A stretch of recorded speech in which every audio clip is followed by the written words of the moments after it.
Look at here, कल हमने एक सिंपल सा क्वेश्चन दिया था तुम्हें करने के लिए, राइट?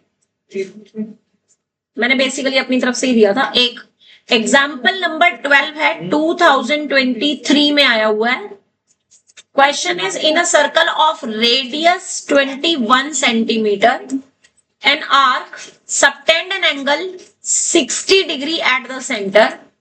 फाइंड करना है आपको आर्क लेंथ। सेकेंडली फाइंड आपको करना है area of sector, page number है 11.20। Third part is you have to find area of segment.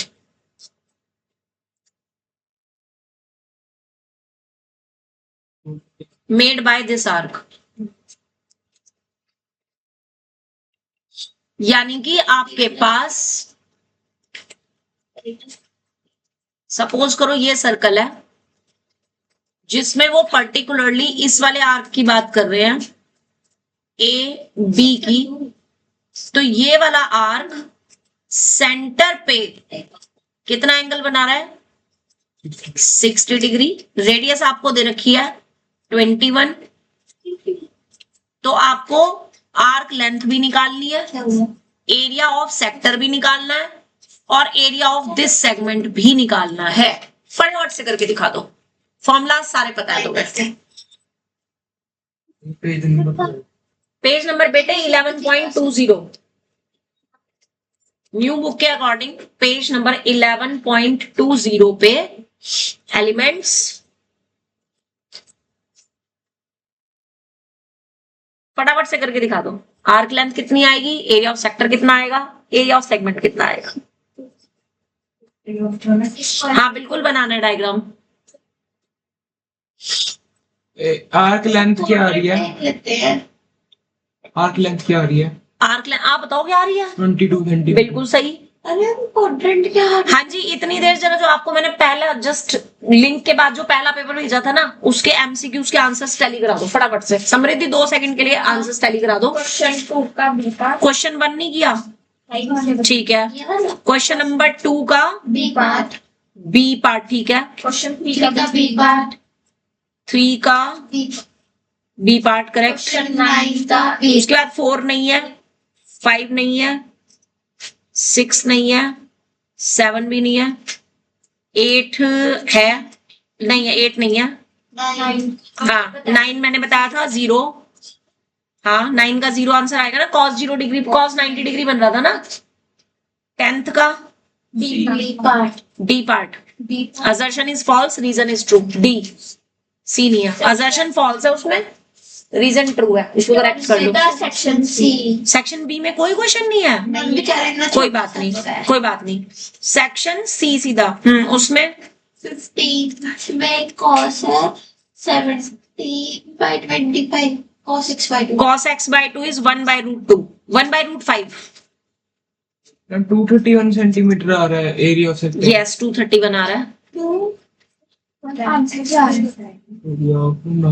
नहीं होता मैम, आइडेंटिटी होती है ना 1 plus cos x/2, cos x आएगा ना, x/2 ले लो। Plus cos square x is equals to 2 cos x/2। उधर स्क्वायर होता है, हमने इधर कर दिया। तो तुमने उल्टे काम करे है ना, फिर ये होता है cos 2x is equals to 1 plus cos square x/2। 1 plus उल्टा लिख दिया प्लस 2 cos स्क्वायर x, ये होता है। तो यहां से आप cos स्क्वायर x की वैल्यू जो होती है वो 1 प्लस क्या लिख रही हूँ मैं, ये 2 ये होता है बेटे। तो 1 प्लस cos 2x/2 ये बनेगा ना, और साइन वाले में माइनस बनेगा, साइन स्क्वायर x में। तो उसके निकाल दिया ना cos x/2 की वैल्यू निकाल। तो यहाँ x हो जाएगा, यहाँ x/2 है ना, साइन स्क्वायर x/2 अगर है तो 1 माइनस cos x/2 हो जाएगा। ट्रायंगल मेथड से नहीं कर कौन से वाले मेथड से? उससे तो सिर्फ आप cos x की वैल्यू निकालोगे, x/2 की वैल्यू निकालने के लिए तो सिर्फ आइडेंटिटी ही लगनी है। ये तो हमने कल भी किया था Samriddhi question. 1 plus cos square x is equals to 2 cos x by 2 1 plus cos square x is equals to 2. गलत लगाया है, ओ कोई बात आइडेंटिटी गलत लगाई है तुमने, नहीं. आइडेंटिटी ठीक करो। साइन स्क्वायर एक्स बाई 2 की वैल्यू ये होगी और कॉस स्क्वायर एक्स बाई 2 की value 1 plus cos x by 2 होगी। इधर स्क्वायर उतना इधर करना 1 plus cos x is equals to 2 One cos square x minus cos x की वैल्यू नेगेटिव लिया, वो डिपेंड करता है ना एक्स कौन से क्वाड्रेंट में। हाँ सेकंड में कॉस नेगेटिव होता है, ठीक है, और अपॉन 2, ठीक है। हाँ तो ये 5, ये रूट 5 से नीचे कट जाएगा ना, तो 2 अपॉन रूट 5 आ जाएगा, वही आ रहा है। साइन एक्स बाई 2 की वैल्यू है ना ये तेरी, हाँ सही आ रही है। 1 अपॉन 2, ये रूट 5 से नीचे कट कर दो, ये आ तो रहा था 2 अपॉन रूट 5, इसी को तो रेशनलाइज किया तूने, ठीक है। 1 अपॉन रूट 5 आ जाएगा ये, ठीक है, बिल्कुल सही है। 10, हाँ बिल्कुल सही आ रहा है। इसका आंसर जो आएगा ना आपका, साइन एक्स बाई 2 की वैल्यू तो आपकी आएगी 2 upon root 5, cos square x by 2 cos x by 2 की वैल्यू आएगी 1 अपॉन रूट 5, 1 अपॉन रूट 5 ही आएगी, कैलकुलेशन चेक करो, उसमें ऊपर प्लस है यहाँ पे फॉर्मूला में।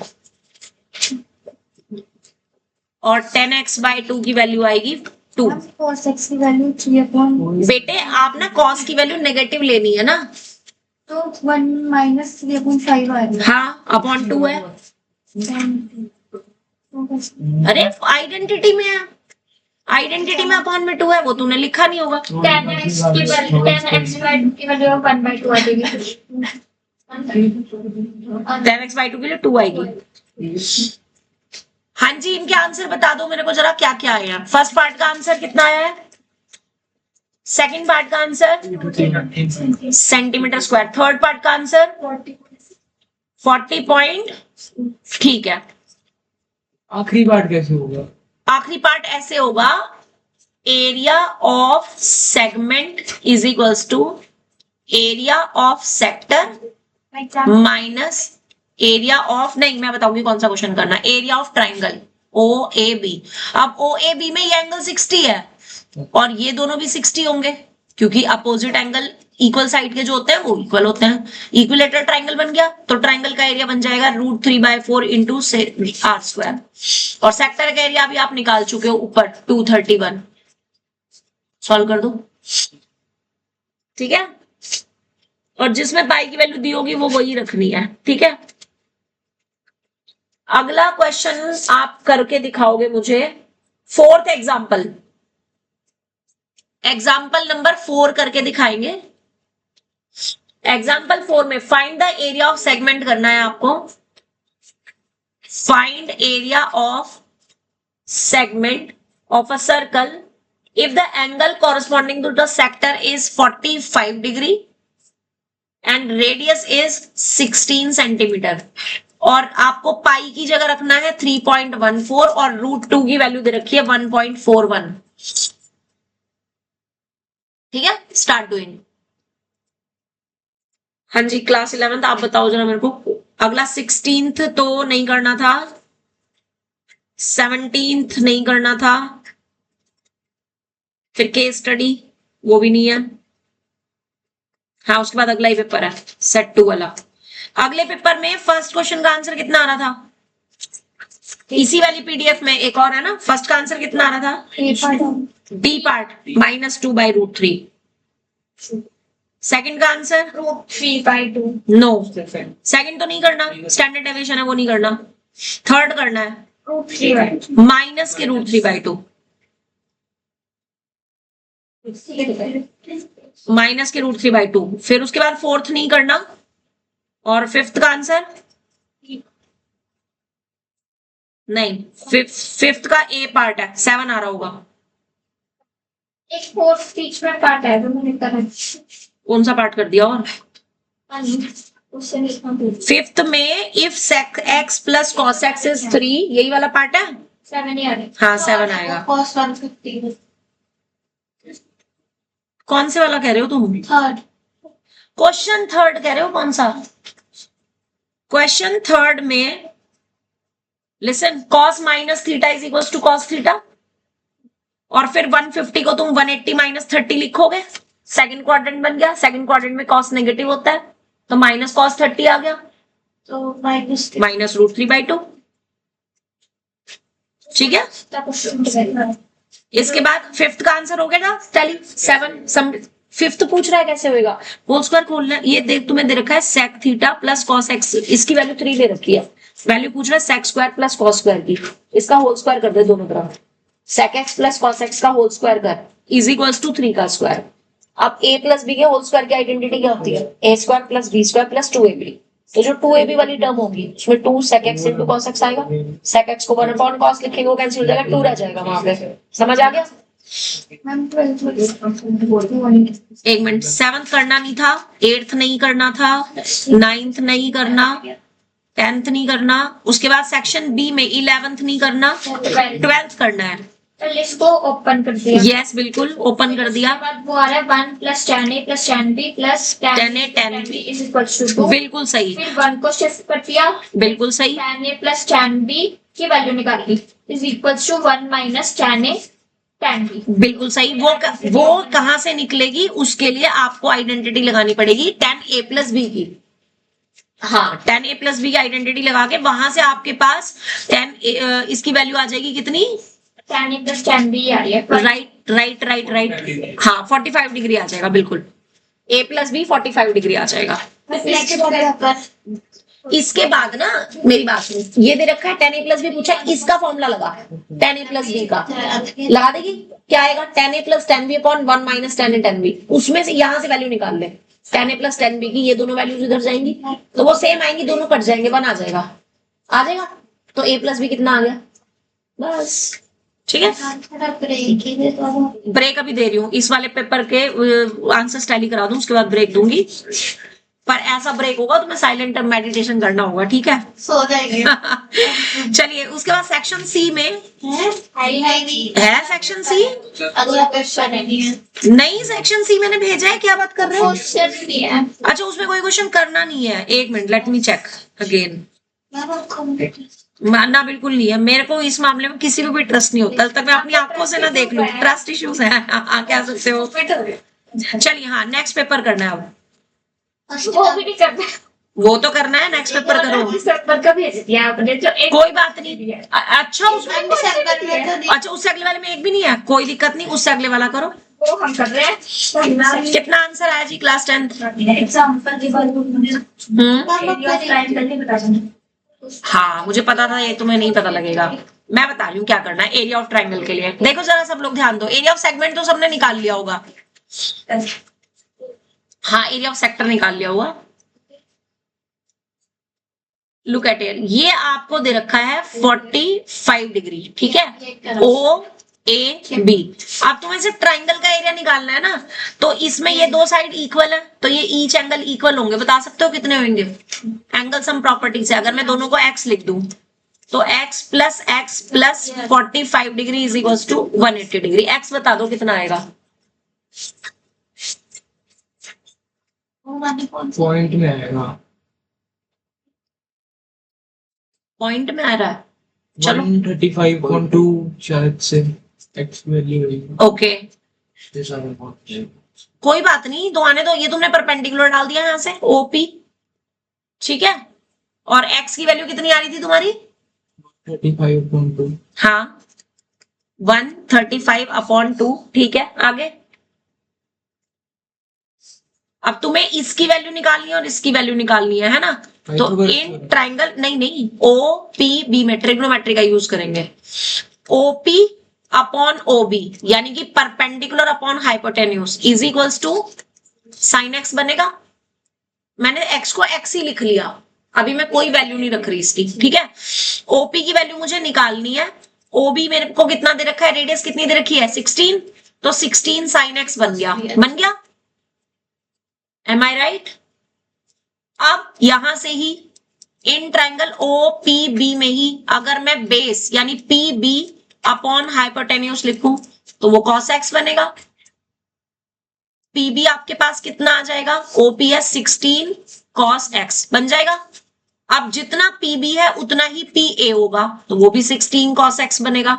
तो AB की वैल्यू कितनी आ जाएगी, 16 cos x plus 16 cos x यानी कि 32 cos x बन गया।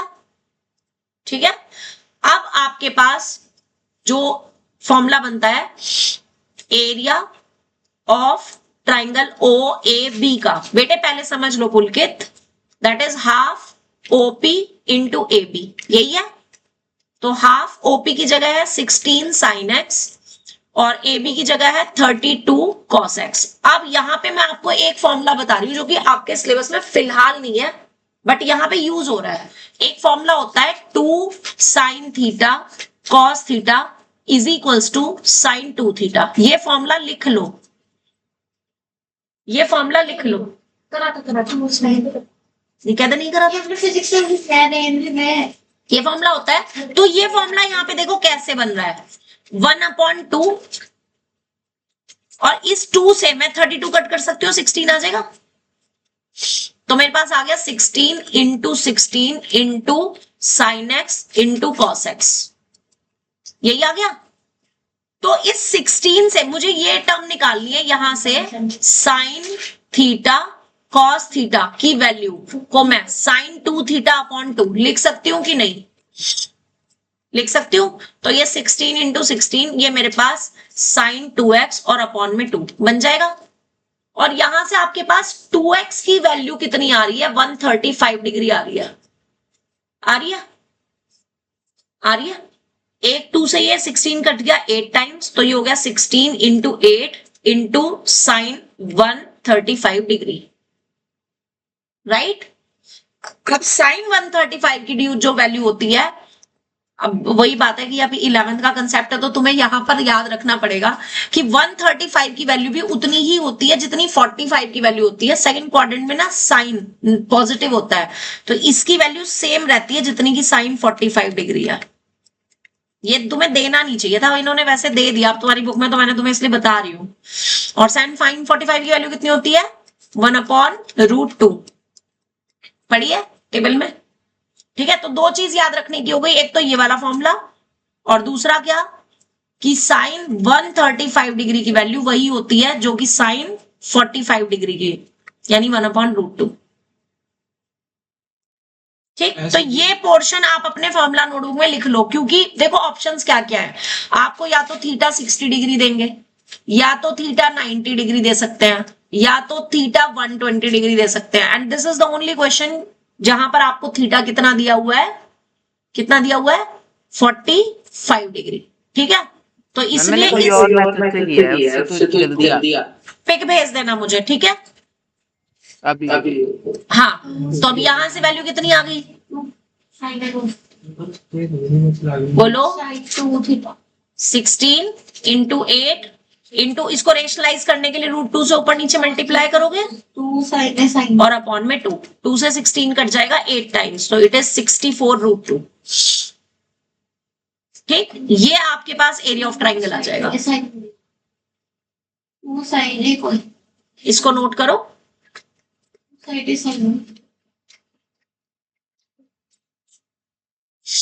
कौन सा क्वेश्चन पूछना है,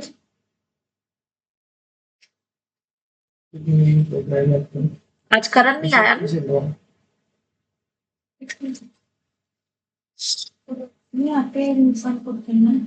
नहीं, आयोटा भी फाउंडेशन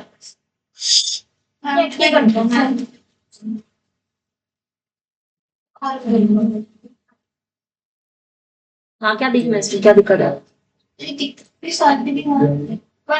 ये मैं जब डाउट्स बताऊंगी ना तुम्हारे तब बताऊंगी, इसलिए वाकई करो। जो नहीं आ रहा छोड़ दो, कोई दिक्कत नहीं। अभी तुम्हारा जब समय आएगा ना, अभी अब बस थोड़ी देर बाद, क्योंकि 9th वालों का टेस्ट है आज, तो तुम्हारे डाउट्स ही बताने हैं मैंने 5 बजे। मैम भेज दी। ओके, मैं चेक करती हूँ। ले ब्रेक, मैंने मना किया। हाँ, यहाँ पे गर्म हवा चल रही है, एसी की है ना, इसको ठंडी हवा खानी है। ये आदित्य तुमने जो लगाया ना ट्राइंगल का फॉर्मूला 1/2 r² sin थीटा, ये बेसिकली ना आता इसी से है। हमने ना यहाँ पे डायरेक्ट इसीलिए यहाँ पे डायरेक्ट नहीं लगाया, बट ये आता इसी से है। ओके हाँ, और इससे भी वही वैल्यू आएगी जो हमारे फॉर्मूला से आ रही है। ठीक है, ये ना ठीक है। डायरेक्ट फॉर्मूला दे रखा है एक्चुअली बुक में।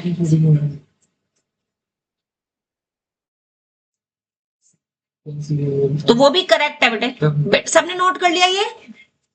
नहीं किया? हम थोड़ा ऊपर करना। ये लो।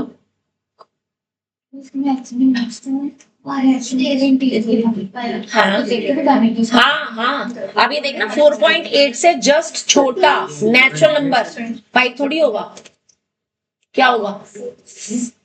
हाँ 4 आएगा। और इंटीजर जो होगा बस इससे जस्ट छोटा सिर्फ 1 थोड़ी, तो और भी तो आएंगे। नेचुरल नंबर्स क्या क्या आ जाएंगे?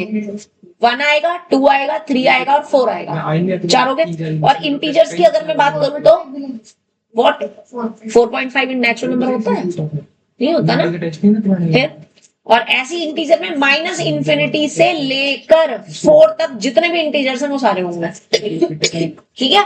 और अगर ये रियल नंबर की फॉर्म में है तो आपका आंसर इंटरवल की फॉर्म में आएगा।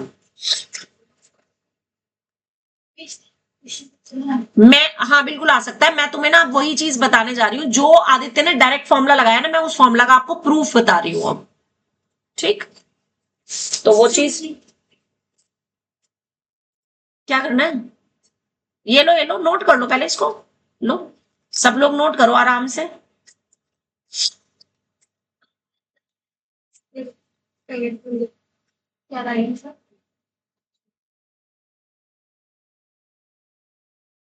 तीनों का भी इंटरसेक्शन प्लस होता है। अपनी फॉर्मूला नोटबुक निकाल लेना ताकि आपको उस फॉर्मूला का सार पता चल जाए कि वो कैसे आया है, जो इसने डायरेक्ट अप्लाई किया है। उसके बाद फिर आप उसको डायरेक्ट अप्लाई कर सकते हो।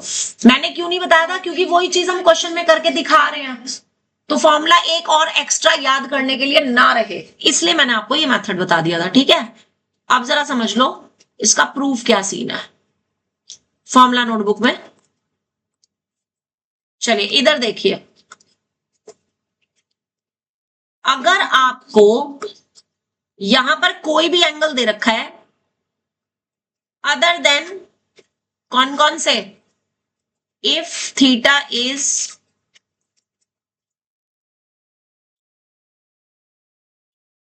अदर देन 60 डिग्री, 90 डिग्री या 120 डिग्री, ये 120 भी चल जाएगा।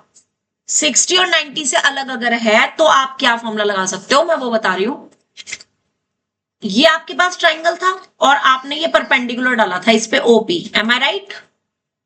ठीक है, तो जैसे आपने in triangle O P B में फॉर्मूला एक बार लगाया, ये ईच पार्ट थीटा बाई 2 बचेगा, बचेगा कि नहीं? बचेगा। तो अगर आप इस ट्राइंगल में साइन थीटा बाई 2 का फॉर्मूला लगाओ और एक बार कॉस थीटा बाई 2 का फॉर्मूला लगाओ, तो साइन थीटा बाई 2 की वैल्यू क्या आएगी? साइन थीटा होता है परपेंडिकुलर अपॉन हाइपोटेन्यूज, तो परपेंडिकुलर क्या होगा थीटा बाई 2 एंगल के लिए? एंगल की अपोजिट साइड परपेंडिकुलर होती है राइट? अगर ये थीटा बाई 2 एंगल है तो परपेंडिकुलर कितना हो जाएगा? पीबी हो जाएगा। और हाइपोटेन्यूज क्या रहेगा? ओबी रहेगा। तो यहां से आपके पास पी बी की value O B sine theta by 2 बन गई। ओ बी है आपकी रेडियस और ये हो गया साइन थीटा बाई 2। और जितना पी बी है उतना ही पी ए है, तो पी ए की वैल्यू भी यही रह गई साइन थीटा बाई 2 हो गई। तो आपके पास ए बी क्या बन जाएगा? P A plus P B से it will be R sine theta by 2। बेटे पहले समझ ले रितेश, लिख मत, पहले समझ ले, दिमाग में घुसना चाहिए। तो ये 2r साइन थीटा बाई 2 बन गया। इतना समझ आ गया? रितेश ना लिख बच्चे, पहले समझ ले, पहले समझ ले अच्छे से, जल्दी ना कर, कहीं भाग थोड़ी रहेगी है ना, रिकॉर्डिंग भी जाएगी है ना। लिखने की जल्दी ना करो, दिमाग में बसना चाहिए, वो ज्यादा जरूरी है। अब कॉस का फॉर्मूला होता है बेस अपॉन हाइपोटेन्यूज, है ना। अब अगर एंगल थीटा बाई 2 है, उसकी अपोजिट साइड परपेंडिकुलर, 90 की अपोजिट साइड हाइपोटेन्यूज, तो बेस क्या बचा? ये वाली साइड बची, है ना। तो आपका बेस कितना हो गया? ओपी, और हाइपोटेन्यूज वही है ओबी। तो यहां से ओपी की वैल्यू कितनी आ गई? ओबी कॉस थीटा बाई 2 आ गई। यानी कि आपके पास ओपी की वैल्यू आ गई आर कॉस थीटा बाई 2। ठीक, तो area of triangle O A B क्या बन जाएगा, half into A B into OP, यानी हाफ ए बी की वैल्यू कितनी थी 2r sine theta by 2, OP की वैल्यू कितनी थी r cos थीटा बाई 2। अब इसमें इस 2 से तो 2 कैंसिल हो गया, ठीक है, r इंटू आर बन गया आपका r स्क्वायर और साइन थीटा बाई 2 और cos थीटा बाई 2, यही बन गया। ठीक है, अब आप इसमें 2 से अगर मल्टीप्लाई डिवाइड कर दो तो आपके पास 2 sine theta by 2 cos theta by 2, और ये उस फॉर्मूला से जो मैंने अभी जस्ट आपको बताया है, कौन सा फॉर्मूला, कि साइन 2 थीटा जो होता है वो 2 साइन थीटा कॉस थीटा होता है, बताया। तो इसमें अगर यहां पर एंगल थीटा है लेफ्ट में, तो राइट साइड में एंगल क्या हो जाएगा, थीटा बाई 2 हो जाएगा। तो आप इसमें 2 sine theta by 2 cos theta by 2 की जगह साइन थीटा लिख सकते हो, लिख सकते हो। तो आदित्य ने ना ये फॉर्मूला डायरेक्ट यूज किया हुआ है कि area of segment is equals to area of sector minus area of triangle. अब एरिया ऑफ सेक्टर तो वही है theta upon 360 into pi R square, और एरिया ऑफ ट्राइंगल क्या आ गया r square by 2 sine theta. ये उस केस में तो ये 45 होगा थीटा। जब एंगल 60 और 90 के अलावा कुछ भी हो, 135 120 हो, तो फिर आप वो ऊपर वाला एंगल मत लेना।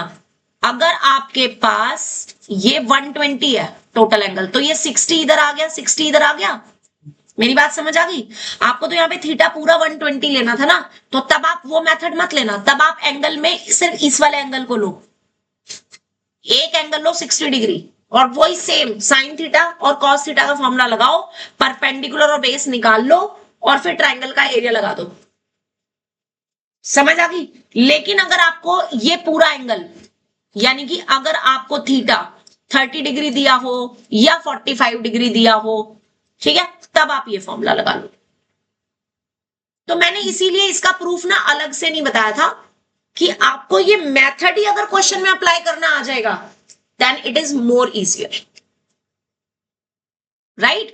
अब इस फॉर्मूला के अकॉर्डिंग आपको एंगल कितना दे रखा है 45। अब मैं अगर यहां पे वैल्यू रख दूं तो मेरे पास कितना बनेगा 45 upon 360 pi into R square minus R square by 2 sine 45 degree बनेगा कि नहीं। और साइन 45 डिग्री की वैल्यू कितनी होती है 1/√2। और जरा ध्यान देना हमने भी क्या लिखा था, वैल्यू वही लिखी थी, आर स्क्वायर 8 का स्क्वायर 64 और अपॉन में √2। √2 मतलब √2 से ऊपर नीचे मल्टीप्लाई किया रेशनलाइज करने के लिए, सेम वैल्यू आएगी। तो इज द सेम थिंग। अब ये फॉर्मूला एक बार आप लिख लो फॉर्मूला नोटबुक में, ताकि आप इसको अप्लाई कर सको। ये पूरा का पूरा फॉर्मूला आपके पास है। देखो पता क्या होता है, अगर आप बना लोगे ना तो तुम्हारे लिए आसान हो जाएगा। डायग्राम बना के करने से हमेशा क्वेश्चन को एक्सप्लेन करना इजी हो जाता है और समझना भी आसान हो जाता है। समझाने को मैं दोबारा समझा दूंगी। ट्राइंगल लिया, ट्राइंगल में अपर एंगल को हाफ कर लिया। देखो मैं आपको ये क्यों कह रही हूं, मेरी बात को समझो। आपके सिलेबस में ना जो ट्रिग्नोमेट्रिक रेशियोज की वैल्यू है वो सिर्फ एक्यूट एंगल के लिए है, एम आई राइट। यहां पर अगर इन्होंने 120 एंगल दे रखा है तो ईच पार्ट कितना हो गया 60 हो गया। अब आप इस ट्राइंगल में साइन 60 और कॉस 60 का फॉर्मूला लगा करके ओपी और पीबी निकाल सकते हो आराम से, कोई दिक्कत तो नहीं होगी, नहीं होगी ना। अब सपोज करो ये आपको दे रखा है 90 डिग्री, 90 डिग्री का मैं फॉर्मूला तुम्हें बता ही चुकी हूँ, ट्राइंगल का डायरेक्ट आ जाता है हाफ आर स्क्वायर। मतलब वो भी इसी से है, क्योंकि साइन 90 डिग्री की वैल्यू कितनी होती है 1, वो इससे बन गया। तो ये पर्टिकुलर फॉर्मूला ऐसा हो गया ये वाला कि इसमें ना तुम्हें एंगल कुछ भी दे रखा हो, चाहे 60 दे रखा हो, चाहे 90 दे रखा हो, चाहे 120 दे रखा हो, कुछ भी दे रखा हो, तो ये हर एक में फिट हो जाएगा फॉर्मूला। लेकिन अगर तुम 120 वाले में इस फॉर्मूला को लगाओगे ना तो तुम्हारे पास यहाँ पे साइन 120 की वैल्यू बनेगी जो कि तुम्हें नहीं पता। तुमने तो सिर्फ 90 डिग्री तक की वैल्यूज ही सीख रखी है ना। तो अगर थीटा ग्रेटर देन 90 है तब आप ये फॉर्मूला डायरेक्ट ना लगा करके मेथड को फॉलो करना है।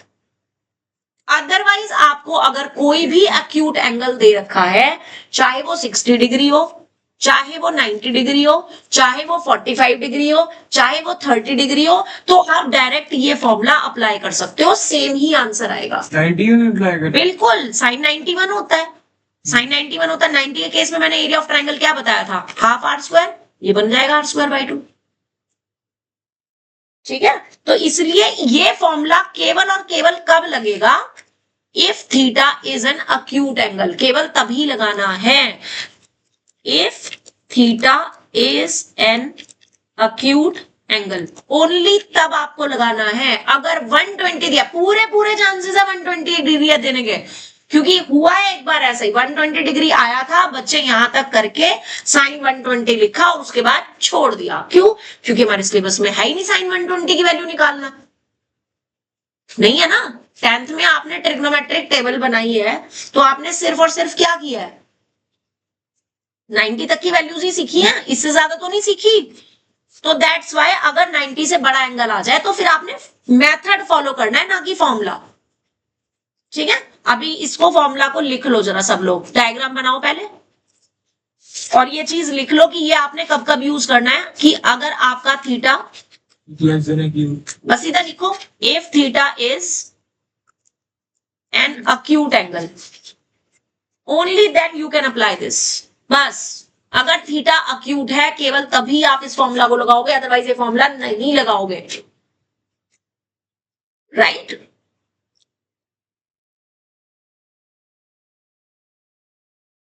अगला क्वेश्चन में तो मैं 120 वाला ही दूंगी, करके दिखाना मुझे। आदित्य, आप पता चला तुमने ये फॉर्मूला डायरेक्ट क्यों लगाया? यस। हाँ, अगर थीटा 180 के बीच में तो क्वाड्रेंट कौन सा है? अगर थीटा 180 के बीच थर्ड क्वाड्रेंट, ठीक है। अगर हम साइन 120 की वैल्यू पता तो लगा लें फॉर्मूला। पता ही नहीं है, आपके सिलेबस में नहीं है, so you can't apply that. ठीक है। अभी अगला क्वेश्चन मैं 120 वाला ही देने जा रही हूँ बच्चे, दिखा, ये तुमने किया। देखो ये चीज ध्यान रखना, कभी भी अगर 270 आ जाए तो आप डायरेक्ट ये वैल्यू नहीं रख सकते। क्यों? क्योंकि आपके पास जो रूल्स हैं 90 प्लस माइनस के हैं, 180 प्लस माइनस के हैं और 360 प्लस माइनस के हैं, या केवल माइनस के हैं। 270 प्लस थीटा, 270 माइनस थीटा का कोई रूल आपने नहीं पढ़ा। 90 वाले केस में उल्टा होता है, साइन का कॉस, कॉस का साइन, टेन का कॉट, कॉट का टेन, बाकी सब में सेम रहता है। 270 का आपको नहीं पता ना, तो आपने क्या करना है, जैसे ये सेक, तुम भी समझो तानिश, जैसे सेक 270 प्लस थीटा दे रखा है, तो आपने 270 को पहले क्या लिखना है, 180 प्लस 90 प्लस थीटा, और इस पूरे को थीटा डैश मान के चलो। अब सेक 180 प्लस थीटा, थर्ड क्वाड्रेंट, सेक हो गया, एड शुगर टू कॉफी से नेगेटिव, तो माइनस का सेक 90 प्लस थीटा आ गया। अब 90 प्लस थीटा कौन सा quadrant, second quadrant. Second quadrant में सेक कैसा होता है, नेगेटिव, नेगेटिव नेगेटिव प्लस हो गया, और 90 है तो सेक का क्या बन जाएगा, कॉसेक। तो आपका कॉसेक थीटा आना था, आप क्या लिख करके चल रहे हो, गलत हो गया। तो कभी भी 270 प्लस या 270 माइनस आ जाए तो पहले उसको 180 पे कन्वर्ट करके 2 बार अप्लाई करेंगे, पहले 180 वाले फॉर्मूला से, फिर 90 वाले फॉर्मूला से। दोबारा बोल। 90 डिग्री हाँ, वो अपने रूल बनाया है, अपने याद रखने के लिए। ऐसा कोई रूल 270 के लिए नहीं बना, अभी तक ट्रिग्नोमेट्री में नहीं बना, वो नहीं लिख सकते। अगर 270 आ गया आपको उसको 2 पार्ट में ही ब्रेक करना है, पहले 180 में ब्रेक करना है, उसके बाद 90 में कन्वर्ट करना। अगर आप इसको डायरेक्ट भी लिख करके आ रहे हो ना, कॉसेक थीटा अगर डायरेक्ट भी लिख रहे हो तो भी वो एप्लीकेबल नहीं होगा, उस स्टेप के नंबर काट लेंगे वो। ठीक है, आप डायरेक्ट में कभी भी मत लिखना, रिस्क मत लेना, क्योंकि कंप्यूटराइज चेकिंग का मतलब यह है कंप्यूटर में सॉल्यूशन फीड कर दिया जाता है। अब कंप्यूटर सिर्फ उसके अकॉर्डिंग चेक करेगा जो उसको फीडिंग मिली है। मेरी बात समझ आ गई? क्या हुआ?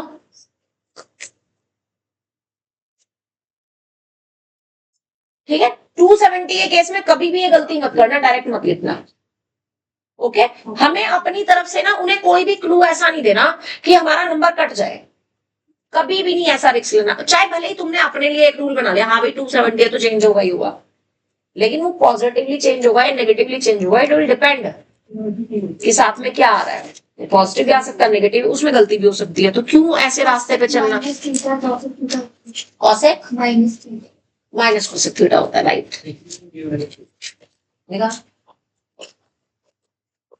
ये वाला, इसमें देख cos 60 की तो वैल्यू तेरे को पता है कितनी होती है, 1/2, और बाकी में 2 से मल्टीप्लाई करके और 2 से डिवाइड भी कर दे तो बाहर 4 हो गया।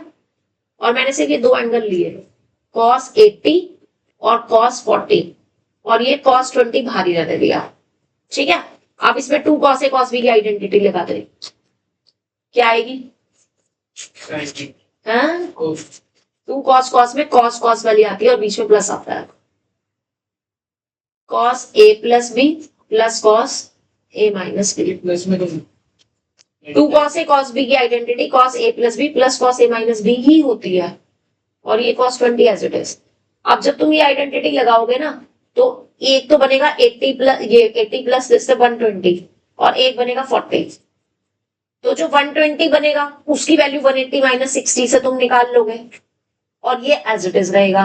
अब इसकी दोनों में मल्टीप्लाई हो जाएगी, तो ये cos 40 और cos 20 जो बना, इसमें फिर से 2 से मल्टीप्लाई डिवाइड करके 2 cos A cos B की आइडेंटिटी लगा दे, समझ आ गया।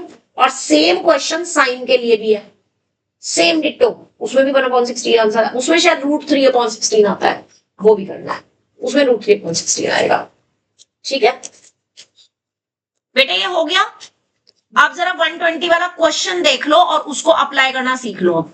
अब क्वेश्चन है आपका कि आपको एक ऐसा आर्क दे रखा है जो कि सेंटर पे एंगल बना रहा है 120 डिग्री का, ए बी और ओ, और रेडियस आपको दे रखी है 21 सेंटीमीटर। तो अब आप इसमें वो फॉर्मूला डायरेक्ट नहीं लगा सकते, कौन से वाला कि area of segment is equal to this, ये फॉर्मूला अब आपका डायरेक्ट नहीं लग सकता, क्योंकि फिर यहाँ पे साइन 120 आ जाएगा and you don't know the value of sine 120, है ना। तो अब मुझे क्या करना है, मैंने यहां से परपेंडिकुलर डाला ओपी, तो मेरे पास जो ट्राइंगल बन गया ना कुछ ऐसा बन गया, मैंने इसको अलग से बना दिया ओ ए बी, और ये परपेंडिकुलर डाला था मैंने पी, तो ये एंगल भी 60 हो गया और ये भी 60 हो गया। तो अब मैं ये 60 डिग्री वाला एंगल लेकर के चलूंगी, चाहे मैं ये 60 ले लूं चाहे ये 30 ले लूं, वो तुम्हारी मर्जी है, मैं कहूंगी ये 60 ही ले लूं, ठीक है। अब लगाओ एक बार फॉर्मूला साइन 60 का और एक बार लगाओ कॉस 60 का, दो फॉर्मूलाज लगाओ और वहां से ओपी और पीबी की वैल्यू निकालो, करो खुद से। ये हाइपोटेन्यूज तुम्हें पता है 21 है, नहीं इसकी वैल्यू क्यों रखनी है, आने दे, जब तू इसमें लगाएगा ना 2 cos A cos B identity, तो उसमें तेरे पास प्लस का 1/2 cos 20 बन रहा होगा, वो कट जाएगा, समझ आ गया। ये बहुत इंपॉर्टेंट क्वेश्चन है, ठीक है।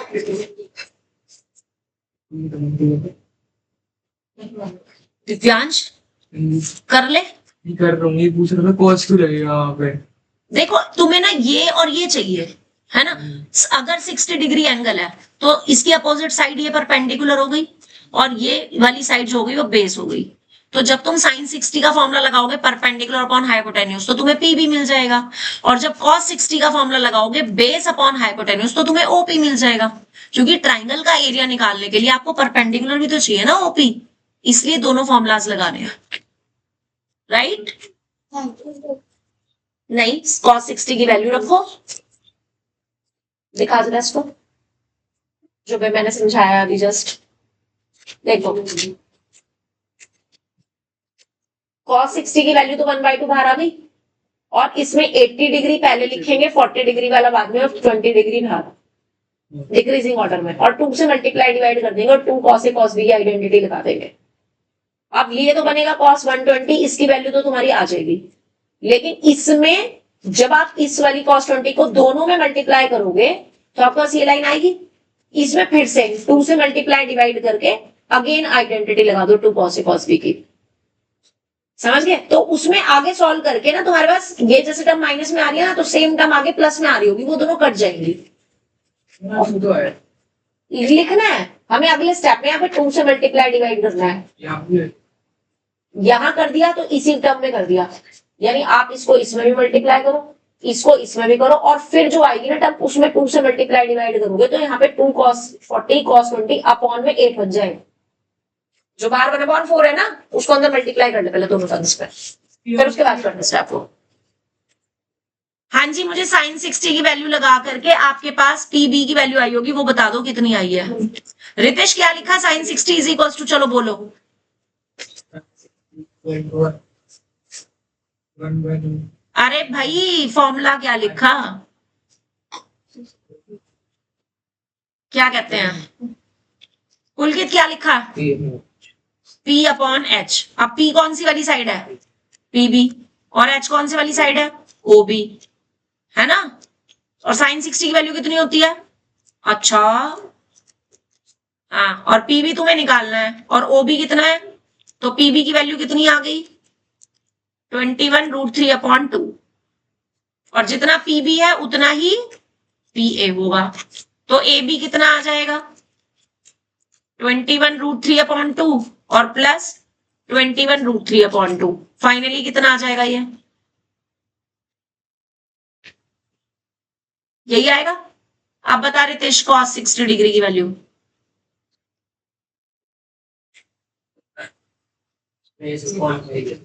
हाइट नहीं बोलते इसको, हाइपोटेन्यूज बोलते हैं।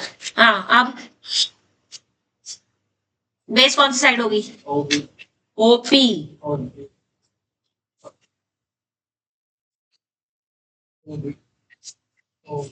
हाइपोटेन्यूज 90 के अपोजिट साइड होती है, यही होगा हाइपोटेन्यूज। आगे cos 60 की वैल्यू कितनी होती है?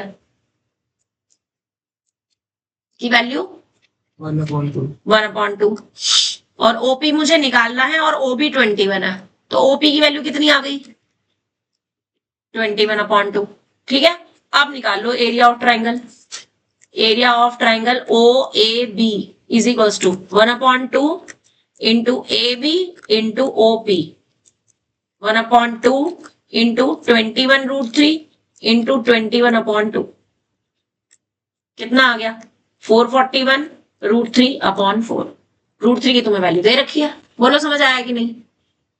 अच्छे से समझ आया कि नहीं? नहीं दे रखी तो फिर मत रखना, √3 में आंसर दे देना। अगर नहीं दे रखी तो मत रखो, कोई दिक्कत नहीं। ठीक है जी,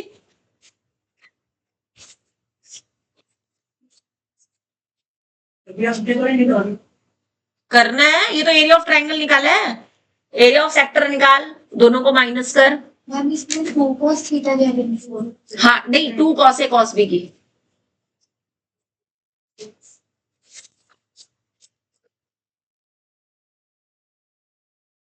-1/8। हाँ, 2 cos A cos B की identity cos A + B plus cos A - B। हाँ ठीक है, तो ये आ तो रहा है अलग अलग अपॉन करके, सही तो कर रहा है। इसको हटा, माइनस के 1/8 cos 20, फिर प्लस 1/8 cos 60 और प्लस 1/2 cos 20, कट गया। और cos 60 की वैल्यू 1/2 कितना आ गया? वो तो क्या अब सेम क्वेश्चन मुझे साइन के लिए करके दिखा दे, उसमें तेरे पास राइट हैंड साइड में √3/16 प्रूव होएगा। ठीक है, उसको भी करके दिखा दो, तेरी दोनों क्वेश्चंस की प्रैक्टिस हो जाएगी। समृद्धि यू ऑल्सो। हुआ नहीं अभी? एक बार क्या नाम है तानिश, एक बार इसको अपना सॉल्यूशन दिखा जरा एक बार। समृद्धि एक बार चेक कर दे, दे दे एक बार देख, और फिर बता कौन से स्टेप में अटक रही है, क्या दिक्कत आ रही है। हाँ जी बच्चे, हो गया वाला क्वेश्चन? आप ध्यान से सुनो जरा, अब अगला क्वेश्चन आपने कौन सा करना है? हो गया टाइम। अरे बता तो दू घर के लिए कौन कौन से क्वेश्चन करने हैं। ठीक है, लिसन 11.2 एक्सरसाइज निकालो। 11.2 एक्सरसाइज में आपने फर्स्ट क्वेश्चन करना है, एक तो 2 मिनट्स। हाँ आ जाओ जल्दी आओ। एक क्वेश्चन जो तुम्हारा है ना, नहीं जी आओ फटाफट से, तुम लोग लेट हो पता है। 2 क्वेश्चन एक्स्ट्रा बताया मैंने उन्हें करने के, उन्होंने कर चुके। तो तुम घूम के आ जाओ पहले, हाँ? खा ही नहीं होगी चीची। हाँ कोई बात नहीं, बैठ जाओ। आप भी खा लो। मैं नहीं खाती। मैम खाते ही मैम घर पर तो फर्स्ट हो गया, फिर आपको सेकंड करना है, देन आपको थर्ड करना है, देन आपको फोर्थ करना है, फोर्थ करना है, कोई बात नहीं, फिफ्थ करना है, 6 7 करना है। नहीं पूरी नहीं है ना, पूरी नहीं है, पूरी नहीं है। 9 तक के क्वेश्चन करने हैं सारे। कौन सी एक्सरसाइज?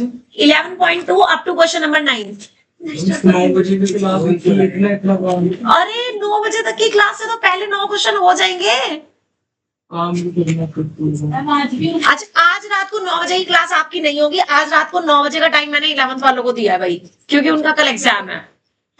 हाँ क्लास करते हो? हाँ इनकी क्लास रहती है, पूछ ले। बेचारे बच्चे। ठीक है, तो आज आप लोगों की 9 बजे क्लास नहीं होगी। आज का टाइम ऑप्शनल 11th के लिए है, मतलब अगर 11th का कोई भी डाउट हुआ तो 9 बजे तुम्हारी क्लास है। 2 मैं लगाऊंगा, मैं तो सोच रही थी मैम आप एक पेपर में लेके कर मैंने पता फोन किसको करना है,